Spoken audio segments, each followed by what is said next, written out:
Hello, friends, and welcome back to Stories About Entitled People. Today's story involves an unexpected visit from an entitled neighbor demanding free services. Stay tuned to find out how this small-town encounter takes a surprising turn. But before we begin, don't forget to subscribe to our channel if you're new here and turn on notifications so you don't miss a new video every single day. Here we go.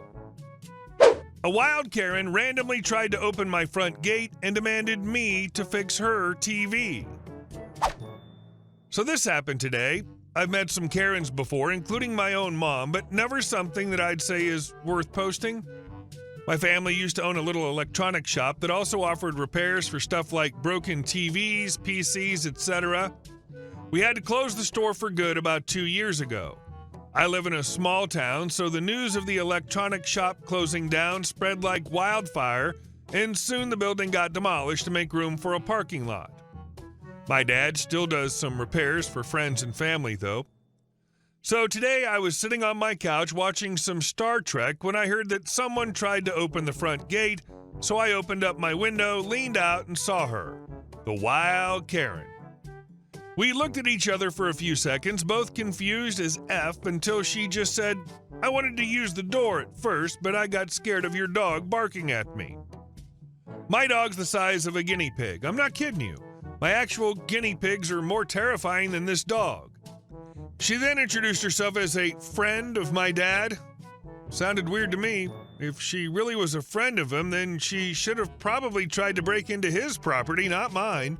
I then calmly explained to her that my dad lived in the same building but in a different flat, and that she was just trying to open the gate to my front lawn, completely ignoring the doorbell next to the gate. She interrupted me asking something along the lines of, "So you're telling me that this isn't my grandfather's name flat?" "No, this flat used to belong to him, now I live here." "Are you searching for Dad's Nam's or Grandpa's name?"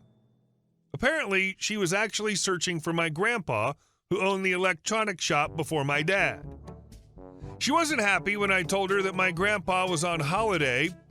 This is how the conversation went down. It's fairly accurate since all of this happened just a few hours ago. Karen: "Why would he go on holiday? Shouldn't he always be available to help customers with repairs?" Me: "He's retired. Also, our business closed down about 2 years ago. We don't do repairs anymore." Karen: "Oh, it's just something minor. I'm sure you can do it."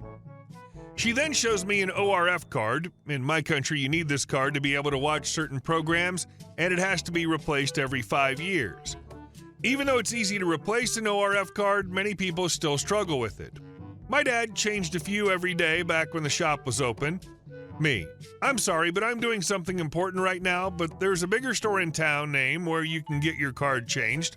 Karen: "Oh no, I've already called that store, and they want me to pay for them to change it."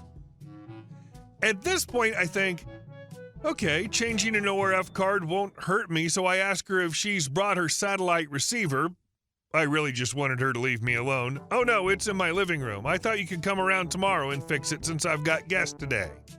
Me: "I'm sorry, but what?"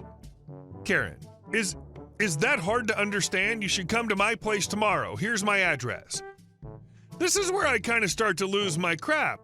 I'm still trying to remain as calm as possible, though. Me: "I'm sorry, but you randomly showed up, expecting me, or let's say my retired and sick grandpa, to come to your house and change your ORF card without getting a single euro for it?" Karen: "I would have made you cookies if you weren't as rude as you are right now, young lady. I'm telling all of this to my husband. He's a cop." Me: "I mean, you could just ask him to change the ORF card." She then stormed off, got in her car, and drove off. I then called my grandpa. He knew the lady. She'd often come into the store 5 minutes before closing, back when he was still the owner. She'd always demand discounts and would sometimes just browse instead of buying anything so that she could get free coffee. My grandpa offered coffee to his customers. He also told me that her cop husband is actually her ex-husband, who actually is a good friend of my dad. Small towns are fun. It's unbelievably entitled to try to bother your grandpa at home, especially expecting the work to be free. And our second story. Old lady demands that I give her my wheelchair. An old lady who I'd seen walking around the high street in the UK where all the shops are, stopped me as I was wheeling past her while she was sat on a bench. No polite greeting from her, she immediately ordered me out of my wheelchair. She was utterly adamant that she needed it far more than me because she was old. She was still adamant even after I told her that I couldn't walk, and so I needed my chair and explained why. Paralysis and joints that dislocate spontaneously and frequently. She flat out called me a liar because I'm too young to need a wheelchair. I said, "Pardon?" in my usual kinda offended sounding way, and she repeated it. As she was so adamant, and I was positive she wasn't aware that walking's easier than self-propelling a wheelchair, I called her bluff and transferred out, pushing it towards her to give her a go. Most don't try it, but she was more stubborn than most and actually got in to give it a go. I made her wheel to a nearby shop and back, but made sure it was a shop uphill so she'd get a really good feel of the effort required, then sat back and enjoyed the show. She didn't even make it the whole way there, did 5 small pushes extremely slowly after sitting in it for a few minutes and proclaiming loudly to all nearby that it's so much easier to use a chair than it is to walk, that I'm just lazy and a faker, that I should be ashamed of myself, blah, blah, blah, etc. And then got out, sweating profusely and beet red, rapidly giving it a shove back in my vague direction, saying nothing nor making eye contact, then legged it. For someone who was adamant she needed a wheelchair, she could move very fast and keep going at that speed for quite some distance. It was impressive. Sarcasm, obviously. She kept looking back at me as she speed walked, so I kept grinning and waving at her when she looked. She walked at that speed uphill for a good 50+ meters or so before dashing into TJ Maxx. And the best bit, her car was parked in the row of blue badge-only bays, UK disabled parking badge that I was parked in. I was parked in the first space, the one nearest to the shops. She was parked in the second to last one. The council staff were also there doing a spot check on blue badges. They do it often, which is awesome. I've been there a while as I was doing my meds and chatting with them as they checked my badge when the old lady went to walk past my car, spotted me, and when I did my cheesy grin and waved with enthusiasm, she bolted. She ran, full-on running, not just the speed walk from earlier, to her car at the other end of the row of disabled spaces, well over 20 meters away from my car. Nice, even, consistent gait and speed, no limping or visible signs of discomfort, etc. But that doesn't mean she wasn't in pain, as she was old, so likely was arthritic. One of the ladies from the council jogged after her to check her badge while the other lady finished up her check with me, and we had a discreet laugh at the old lady bolting like that as it was effing hilarious. She said due to the distance and ease the lady ran, she's going to recommend that she's called for a physical assessment to check she's entitled to her badge, as we're not supposed to be able to walk more than 20 meters without severe difficulty and pain, etc. to qualify for it. Obviously, I wasn't told anything else, but for the next few times I spotted her car in the town car park, there was no blue badge displayed, and she was in a normal bay, not a disabled one. It's unlikely she just forgot the badge each time, as it gives us free parking. The free parking thing is why they regularly check that car park.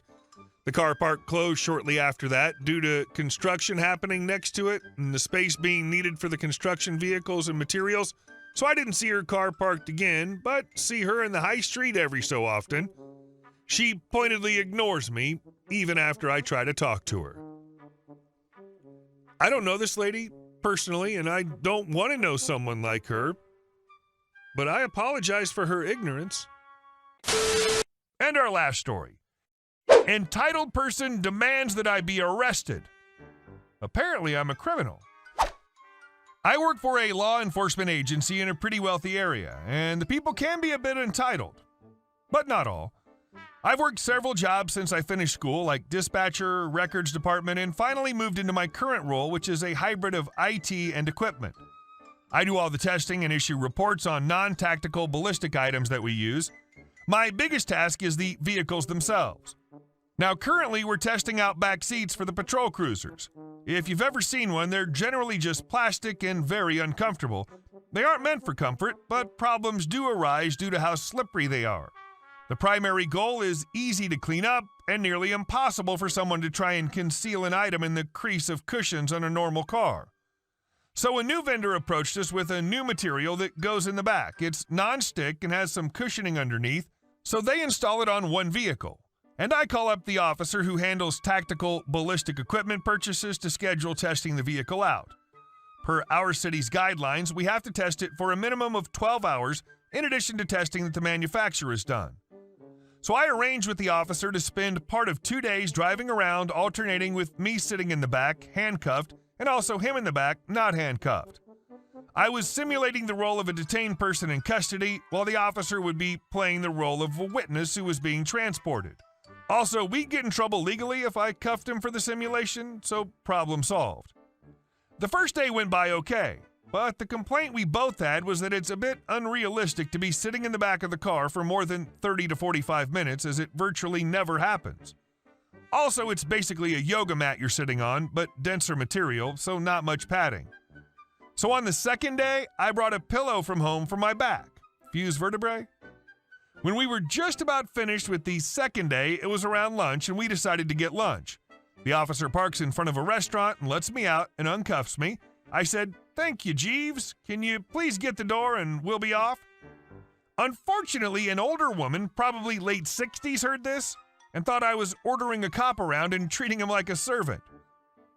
She screamed at the top of her lungs that criminals like me don't get to order cops around, that I obviously must be a criminal. The officer tried to explain that I work with him and it was a joke.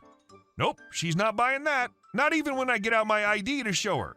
Nope, she's convinced I'm a criminal. She calls 911 and demands that the chief come out and explain these shenanigans. Yeah, not happening. The watch commander comes out, explains it, and scolds me and the other officer for making jokes while in an official capacity. The woman is absolutely incredulous that we weren't going to be arrested and terminated on the spot. So, of course, she smacks the watch commander and demands he do his job. So someone got arrested. Hey guys, thank you all for watching the video. I'll see you in the next one.